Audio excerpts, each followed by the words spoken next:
நீங்கள் தெய்வ குத்தம் செய்தவர்கள். அதான் வரலாம் பாயிண்ட். அத்வானி செய்த தெய்வ குத்தத்திற்கு பாருங்க, அவர் இவரும் இல்ல. பாபர் மசூதி இடிப்பதற்கு முதல் கடப்பாறையை வீசிய பல்பீர் சிங் முஸ்லீமாகி மரணித்தார். பகவான் ராமர் பார்த்தார், நீ பேசாம பய ஆயிடுறான்ட்டார். நீ ஒரு மசூதி இடிச்சல்ல, நீ பய ஆயிருன்ட்டார். அதற்கப்புறம் அவன் அப்பாவி பல்பீர், அதனால அவனுக்கு அந்த அந்த தீர்ப்பு கொடுத்தாரு கடவுள். அவன் செத்தும் போயிட்டான். 100 மசூதி மேல கட்டிட்டான் அந்த உயிரோடு இருக்கும்போது.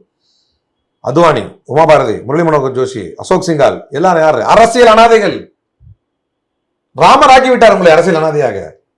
அப்போ வடிவேல் ஜோகன் தெரியுமா, அடி வாங்கின கைப்புள்ளைக்கே இப்படின்னா அடி வாங்கின அடிச்ச கைப்புள்ளைக்கே இப்படின்னா அடி வாங்கின உயிரோடு இருப்பான்னு நினைக்கிற அப்படிங்கிற மாதிரி இருப்பான். அதே மாதிரிதான் இடிக்க போனவனுக்கே இந்த நிலைமை அப்படின்னா, இடிக்கப்பட்ட இடத்துல ராமருக்கு எதிராக, ராமருடைய நம்பிக்கைக்கு எதிராக, ராமருடைய கண்ணியத்திற்கு